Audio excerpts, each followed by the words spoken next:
E vamos voltar à nossa programação normal agora. Então vamos continuar falando de aprendizado de máquina. A gente estava falando sobre modelos preditivos, nós vamos mudar para modelos descritivos. Em outras palavras, a gente estava falando sobre aprendizado supervisionado, nós vamos falar sobre aprendizado não supervisionado. Lembrando que essa palavra descritivos aí, muita gente usa, mas está aí principalmente porque a gente tem seguido o livro Inteligência Artificial, uma abordagem de aprendizado de máquina, e é esse o termo que eles usam lá. Então, vamos continuar aqui. Vamos, como eu disse, falar de modelos descritivos e eu já vou falar um pouquinho sobre um jeito da gente achar modelos descritivos. Eu vou falar sobre agrupamento de dados. Aí antes eu queria fazer uma observação. Né? Às vezes vocês olham aqui para mim, vocês veem que eu tenho uma prateleira aqui atrás, eu vou usar ela como exemplo porque eu acho isso muito bom. Então, aqui eu tenho parte dos meus livros, certo? Aqui, nesse cantinho aqui, eu tenho literatura mais próxima da gente, é luso-brasileira e latino-americana. Então, por exemplo, tem essa de Queiroz, Vinícius de Moraes, Eduardo Galeano e assim por diante. Aqui em cima, aqui, eu tenho livros que não são exatamente técnicos, mas são mais próximos da computação. Gosto muito de recomendar esse livro aqui, Algoritmos para Viver. Dá para entender mais ou menos o que eu tenho aqui. Alguns são técnicos, então eu tenho os livros, texto de algumas disciplinas ali. Quando eu vou um pouquinho mais para lá, eu começo a mudar. Eu ainda tenho canecas DMM aqui, né? Mas eu ainda tenho alguns livros que são técnicos, mas já indo mais para humanas, né? Então eu tenho livros de linguagem, etc. E muda para livros de arquitetura. Minha esposa é arquiteta, tem bastante livro de arquitetura que daqui a pouco tem um nicho, não é um nicho, né? Mas está separado de algum jeito. E tem livros de viagem, tem Nova York, Paris, São Paulo, só cidade top. Aí depois Outlier. Aqui tem livros escritos em língua inglesa, alguns bons, alguns de qualidade duvidosa. Por exemplo, eu tenho ali Querido Deputado Dexter, que é muito bom. Eu também tenho aquela porcaria daquele livro do Harry Potter e a Criança Amaldiçoada. O que isso tem a ver com a aula? Tem a ver que os meus livros estão organizados de certa forma. Existe uma similaridade entre os livros que estão mais próximos. E isso tem bastante a ver com como a gente organiza muitas coisas na nossa vida. Isso também tem muito a ver com agrupamento. Mas antes disso, vamos fazer uma pausinha e vamos falar um pouquinho de alguma coisa sobre modelos descritivos de um modo mais geral. A gente vinha falando até agora, então, de modelos preditivos, e lembrando que eles eram todos baseados em um atributo objetivo. Então a gente está falando sobre aprendizado supervisionado. Esse atributo objetivo era algo que alguém especialista te deu ou algo que você conseguiu coletar pelo jeito, né? Pelo procedimento que você fez a coleta dos seus dados. Se os nossos rótulos eram discretos, a gente chamava de classes, às vezes, a gente fazia a tarefa de classificação. E aí, na última aula desse bloco aí, eu mudei para rótulos contínuos, e aí a tarefa de regressão. A gente, por enquanto, vai dar uma esquecida nisso, tem muita coisa que é parecida. Então, tudo que eu falei antes sobre manipular os dados, né, e etc., não manipular é um termo feio, né? Mas a gente limpar os dados e coisas do tipo continua valendo, tá? Só que agora vale dentro dessa pergunta aqui. E se a gente não tivesse especialista ou qualquer outro meio para obter esses rótulos? Então, se a gente simplesmente coleta os dados e a gente não tem um jeito de fazer uma classificação regressão, o que a gente faz? É aí que entra o aprendizado não supervisionado.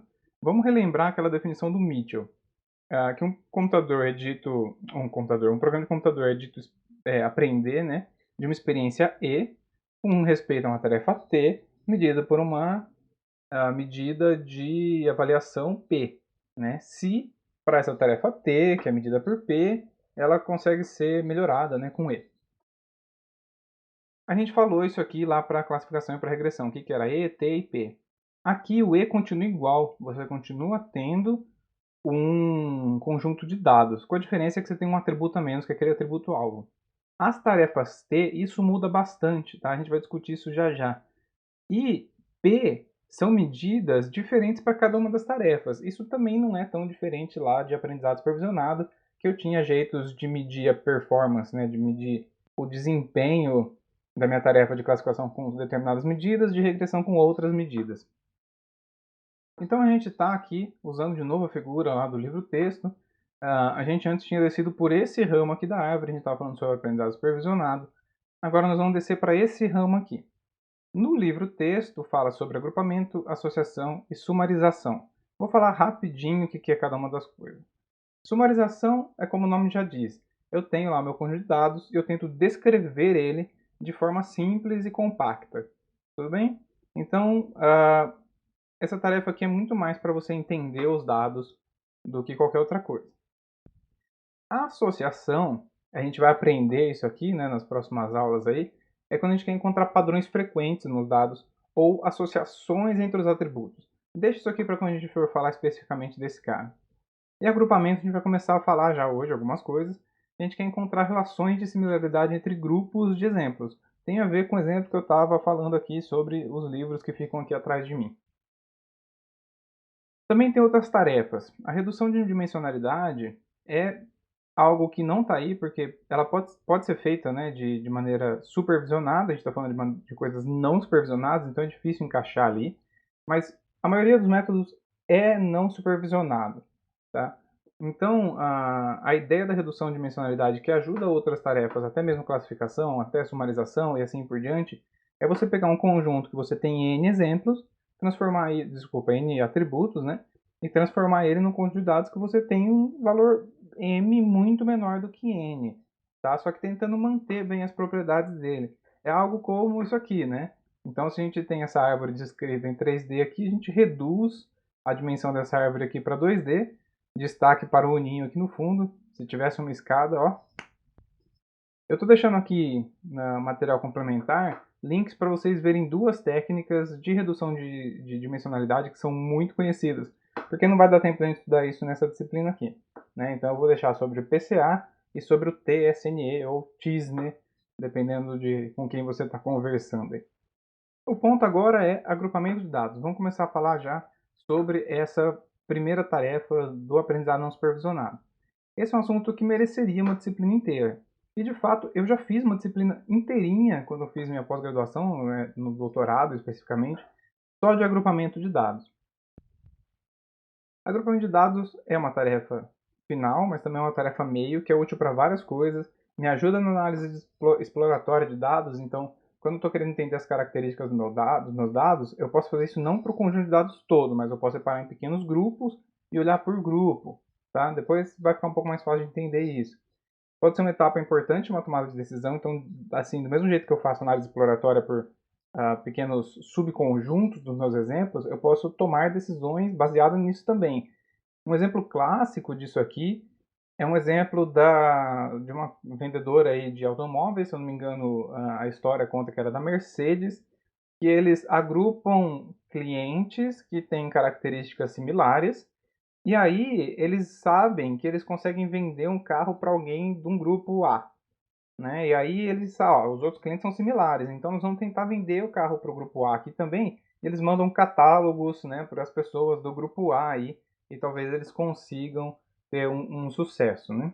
E além disso, o agrupamento de dados é uma das tarefas mais aplicadas em áreas de conhecimento diversas aí, porque é muito comum, muito mesmo, você conseguir coletar dados de uma determinada aplicação ali, mas você não ter o rótulo, né? Então, muitas vezes também é comum você agrupar os dados para rotular. Você agrupa e aí você mostra alguns exemplos por grupo para as pessoas rotularem e fazerem um dataset com pelo menos um pouco de dados rotulados ali e tudo mais. Tá? Na prática, quando vocês estiverem trabalhando aí com aprendizagem de máquina, etc., vocês vão ver jeitos de agrupar dados para tarefas meio e tarefas fim de formas que não caberiam em um slide de jeito nenhum. Essa aqui é uma definição que cobre quase tudo do que é agrupamento, tá? Então, a tarefa, né, de agrupamento de dados tem como objetivo encontrar K-grupos de exemplos, que a gente vai chamar de clusters. Eu já vou fazer uma observação sobre esse K-grupo de exemplos. Eles representam, de alguma forma, o mecanismo que gerou tais dados. Né? Então, se eu falar que os exemplos 1, 3 e 5 estão no mesmo cluster, estou falando que provavelmente eles representam a mesma coisa, ou eles foram gerados da mesma maneira, na mesma época, algo do tipo. Ou seja, se dois exemplos representam o mesmo fenômeno ou mesma categoria, tá, entre aspas, porque a gente tem que diferenciar isso, não tem rótulo, tá? Então não é categoria igual lá em classificação, eles estão diretamente relacionados de alguma maneira. Portanto, eles devem estar no mesmo grupo. A minha observação sobre o K grupos de exemplos aí é o seguinte, né? Isso aí cobre muito bem uma definição de um tipo de agrupamento, que a gente vai falar primeiro, tá? Que são os particionais. Cobre mais ou menos algumas outras, por exemplo, os hierárquicos. Eu posso falar que eu tenho K grupos de exemplos, esse K pode variar. Vai ser daqui 2 aulas a gente vai entender o que é isso. Eu posso também, aqui não está, né? Não está nem nas entrelinhas direito, mas eu posso ter exemplos que pertencem a um único grupo ou não, ele pertence a mais de um grupo. Então, isso aqui é bastante genérico, não sozinho não representa agrupamento de dados como um todo. Uma observação importante a se fazer aqui é que o número de grupos com certeza é muito menor do que o número de exemplos, tá? Senão não faz muito sentido. Aí a pergunta dessa aula aqui é o que é um grupo? Se a gente está falando sobre agrupamento, a gente precisa definir o que é um grupo. Existem diversas definições para isso. Uma bastante comum que define boa parte das estratégias para se propor algoritmos de agrupamento de dados é essa daqui. Dois exemplos estão em um mesmo grupo se são similares entre si e distantes de exemplos que estão em outros grupos. Então todo mundo que está no mesmo grupo parece e não se parece com exemplos de outros grupos. Tá? Então é isso. Fica mais fácil olhar isso nesses gráficos aqui, né, com esses scatterplots que eu fazia também no começo lá de modelos preditivos. Então imagina que eu tenho esse conjunto de dados aqui, descrito por dois atributos, tá? Um que varia aqui de 0 a 8 e o outro de menos 2 a 3, mais ou menos, menos 3 a 3 talvez. E aí eu pergunto para vocês, onde estão os grupos aqui? Isso aqui é muito fácil. Está aqui, certo? Então aqui em cima eu tenho um monte de exemplo que eles são parecidos entre eles em termos desse atributo A e desse atributo B aqui, né? Atributo Y, atributo X, por exemplo. E eles são bem diferentes desses caras aqui, né? Esses caras têm um valor um tanto maior, significativamente maior, né? Não tem nem intersecção aqui, já para o atributo que está no X. E eles são muito diferentes desse, né? Não tem nem intersecção com os valores de atributo que está no Y, e assim por diante. Aqui está um outro exemplo, deixa eu tirar minha bolinha vermelha daqui, que parece um exemplo errado lá, né? Então, aqui está um outro exemplo. Eu tenho esses exemplos que estão aqui, que pertencem a esse grupo, esses exemplos que estão aqui pertencem a esse grupo, e assim por diante. Correto? Mas e se eu disser que, de repente, pode ser assim, né? Esses caras aqui estão nesse grupo, e esses caras aqui estão nesse outro grupo aqui em cima. Será? Lembra, será que eles foram gerados da mesma maneira, todos esses? Ou será que aqui eu tenho um grupo que foi gerado de uma maneira, aqui de outro, eles representam alguma categoria, esse aqui outros? Fica difícil de saber, certo? Então, aquele meu primeiro exemplo estava muito fácil de enxergar. Aqui eu já começo a demonstrar de forma bem simples a dificuldade que é fazer agrupamento. E aí a pergunta é, e se eu falasse para vocês que eu que gerei esses dados e eu usei 6 blobs diferentes, né? Então, são 6 coisas diferentes acontecendo. Parece que não faz o menor sentido, né? Onde vocês diriam que tem 6? Porque eu mostrei 1, 2, 3, talvez 4 e 5. Onde está o sexto? Mesmo eu falando para vocês que tem 6, às vezes vocês poderiam falar, eu acho que esse aqui, ó, esse aqui é um diferente desse daqui aqui em cima. E tá errado, na verdade todos esses daqui representam a mesma categoria, eles foram gerados, né, com o mesmo pedacinho, os mesmos valores de média e desvio padrão, tá? Que no fundo foi assim que eu gerei. Agora, tem dois aqui que não. Eles têm intersecção entre eles. Pode acontecer isso em agrupamento? Dependendo da definição, pode. Dependendo da definição, não. Dependendo da definição, eles vão ser uma coisa só. E aí você vê lá o que você vai fazer com isso. E eu falo para vocês o seguinte, se grupos globulares, né, esses grupos bolinha, como esses que eu mostrei agora, já são difíceis, já tem ali a sua dificuldade, imagina quando você começa a fazer umas coisas desse tipo aqui. Olha, aqui eu ainda tenho grupos que são globulares, só que com uma coisa, eles são eles têm uma variância diferente, né? Então, esse cara aqui está bem condensado, né? Esse amarelo aqui, aí tem esse verdão aqui que ele está bem esparso, né? Então ele tem uma variância muito maior. Será que é fácil agrupar isso? E quando eu tenho formatos como esse daqui que não são globulares, né? Esse exemplo aqui desse conjunto de dados, a gente já viu isso lá em classificação, né? Se isso aqui fosse uma classe, esse cara externo fosse outra. Em agrupamento eu tenho várias dificuldades aí. Primeiro pelo formato, né? Segundo por um estar dentro do outro. E terceiro que eu tenho esses exemplos aqui que eles começam a sair da região que me parece óbvia ser um grupo, tá? E assim então, piorou. Ou não, depende do algoritmo, tá? Mas o ponto é, assim como lá em modelos preditivos, eu queria que vocês tivessem uma noção. Eu posso usar o algoritmo tal para tal situação e para outra situação parece que não é bom e etc. Por causa do jeito que você divide o espaço, isso também vale para os algoritmos de agrupamento. E aqui, dá até para você perguntar, olhando aí, quantos grupos você acha que tem. Não é uma resposta fácil, tá? Então, tem subjetividade em agrupamento? Tem, pra caramba. E quando chega assim? Então, nesse caso, provavelmente eu diria para você, nem existe um agrupamento natural aqui. Isso significa que você não pode usar um algoritmo de agrupamento? Pode, você pode. Se você quiser segmentar seus clientes, por exemplo, né? Você tem aqui dois atributos que descrevem os seus clientes da sua loja. Se você quiser segmentar, mais ou menos, tudo bem. Você vai perder algumas relações, por exemplo, se você falar que isso aqui, né, é um grupo e esses caras são um grupo, eles são tão diferentes quanto quem está nesse grupo para quem está nesse grupo, tá? Então, quando a gente fala em agrupamento, uma vez que você separou o grupo, a princípio, acabou, tá? Existe o agrupamento hierárquico aí que vocês vão entender que não é tão assim necessariamente, mas deixa para daqui 2 aulinhas.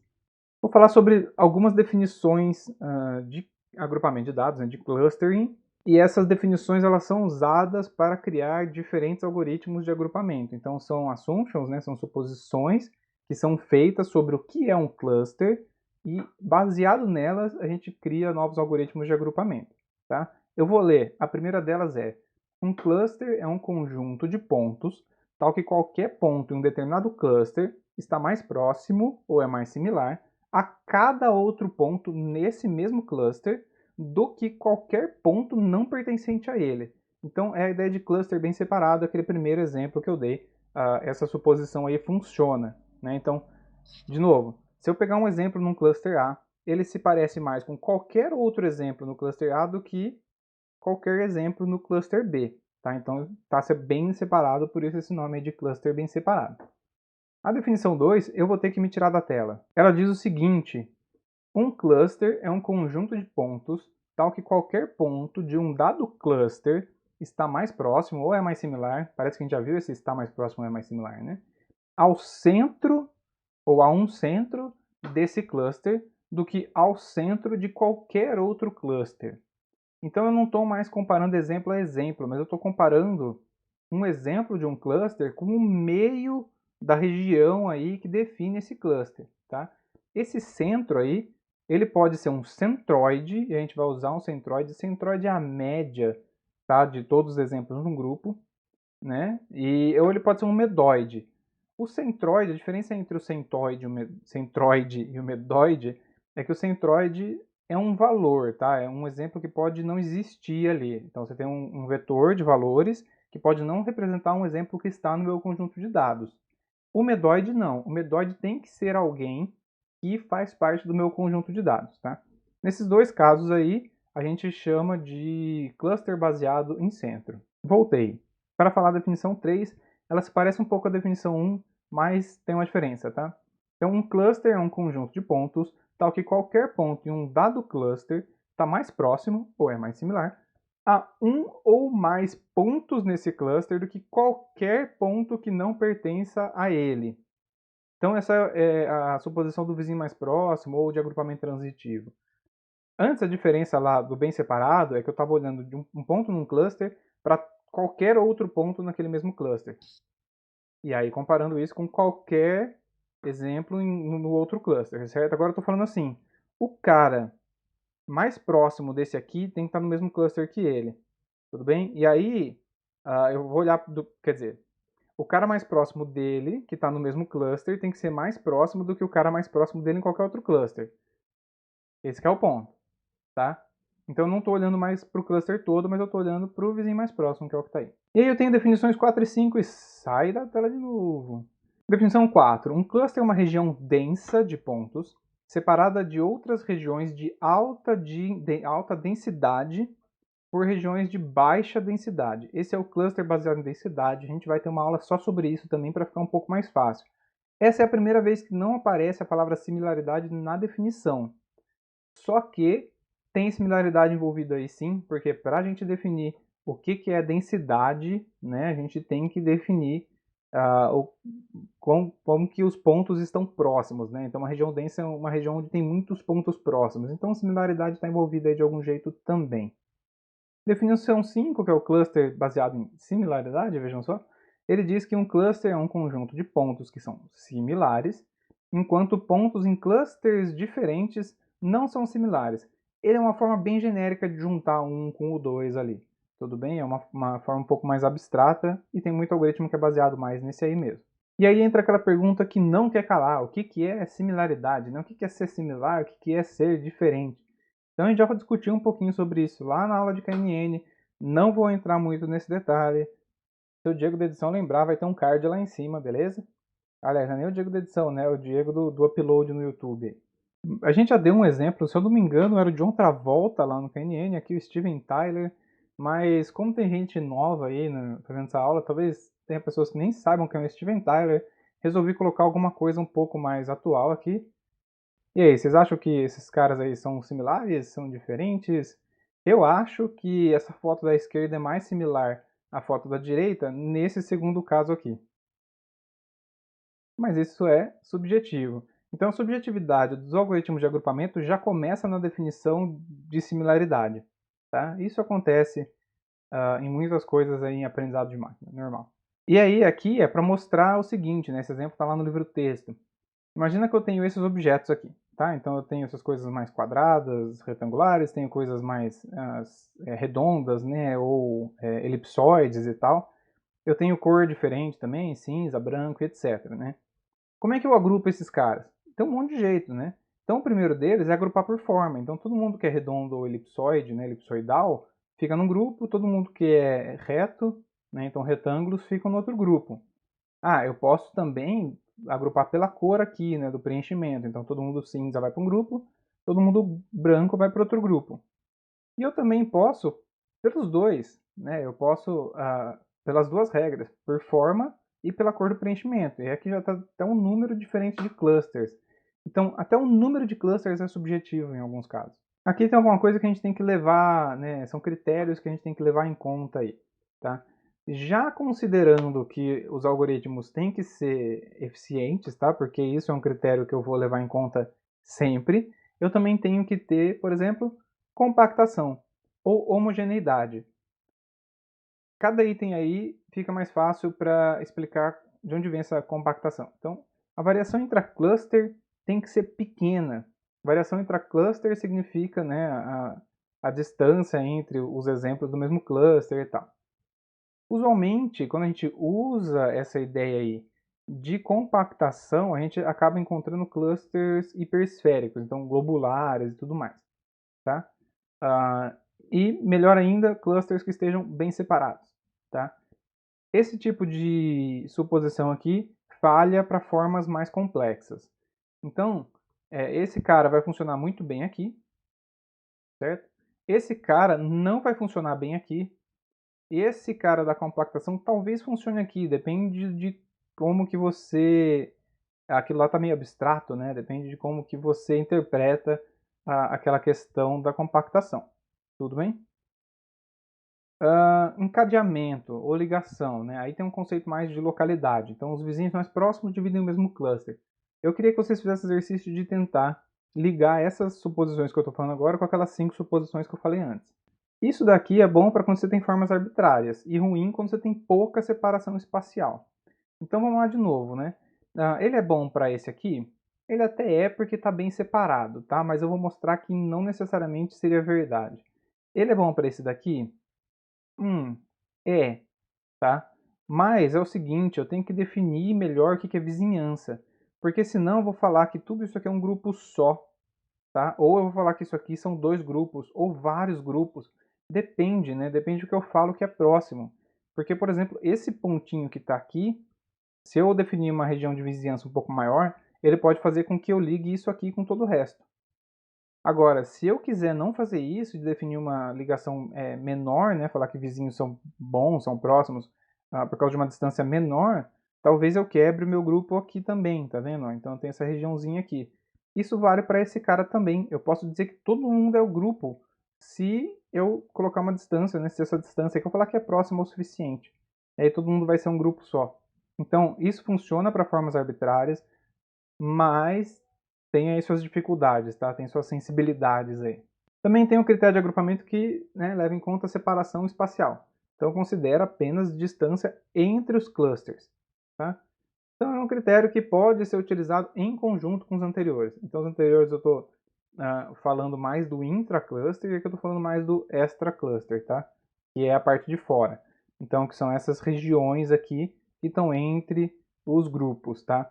Tem alguns algoritmos que levam em conta isso aqui. Então, os algoritmos baseados em densidade são um exemplo disso. Como eu já estava falando aqui, né? Graças a definições que são pouco precisas, elas são diferentes, mas são abstratas, né? Os variados critérios, as dificuldades em se definir similaridade, etc. Existe uma infinidade de algoritmos de agrupamento aí. E eles estão em diversos paradigmas. E eu vou falar de cada um deles nas próximas aulas. Claro que eu não vou falar de todos os paradigmas que existem, porque provavelmente tem paradigmas que eu nem sei que existem, tá? Mas eu vou falar pelo menos dos principais, que são esses daqui. Então, os particionais, que eu vou falar sobre o caminhos, os hierárquicos, que eu vou falar especialmente dos aglomerativos, eu vou dar uma pintadinha ali nos divisivos, e os baseados em densidade. Os baseados em grid eu vou só dizer que existe, mas vocês vão entender daqui a pouco. Os particionais, eles criam de fato grupos que tem mais a ver com aquela definição de criar K grupos, certo? E eu chamo o conjunto dos meus exemplos somado à definição de quem são os grupos de partição. Por isso esses algoritmos chamam particionais, tá? Então, assim, nesse caso, cada exemplo pertence a exatamente um grupo. Existem algoritmos que eu posso colocar graus de pertinência, eu já estou falando sobre, estou colocando lógica fuzzy na coisa, sai um pouco do escopo aqui, tá? Então, nesse caso, eu posso falar sobre o caminhos, que é baseado em centroide, o camedoides, que é baseado em medoides. Posso falar sobre o Gaussian Mixture Model. E aí esse cara aqui, que é baseado em misturas de gaussianas, né? Esse cara, ele pode fazer o agrupamento desse jeito aqui, particional, como ele pode fazer o que eu falei do fuzzer, ele pode colocar graus de pertinência, etc. Tá? Depende de como que você manipula aí o seu pós-processamento. Já os algoritmos hierárquicos, eles constroem uma estrutura de hierarquia entre os clusters, tá? Então, você tem diferentes níveis ali. Em cada nível você tem um número de clusters diferentes. Então, se eu estiver fazendo um cara que é aglomerativo, então ele é bottom-up, que é o que eu vou explicar mais, ele começa falando assim, cada exemplo está no seu próprio cluster. Então, eu tenho N exemplos, N clusters. E aí eu vou juntando os caras, né? Então eu junto esse com esse, agora eu vou ter n-1. Aí depois eu junto esse com esse, eu vou ter n-2. Eu posso juntar cluster com exemplo, aí eu vou ter n-3, assim por diante. Tá? Ou eu posso fazer o contrário, eu posso começar todo mundo num cluster só e dividir no meio, e depois dividir um deles no meio, e assim por diante. Não necessariamente no meio, tá? Mas dividir de algum jeito. E aí tem uma infinidade de algoritmos aí. Geralmente eles são definidos, eles são diferentes pelo jeito que eles definem vizinhança. Tá? E aí eu vou ter single linkage, complete linkage, average linkage e assim por diante, que são aglomerativos. E eu vou ter um exemplo, o bisecting k-means, que é um algoritmo divisivo. Nós vamos passar por eles. Os baseados em densidade, lá vou eu ter que sair da tela de novo. Eles se baseiam no seguinte, você tem lá sementes, né, que são exemplos, que estão em regiões de alta densidade. Então, de novo, alta densidade são regiões onde muitos exemplos estão muito próximos, tá? E você vai agrupando exemplos que estão na vizinhança dessas sementes, até que você alcance regiões no espaço de baixa densidade, ou seja, onde não tem nenhum exemplo, ou onde tem muito poucos exemplos. E aí existem também vários algoritmos baseados em densidade.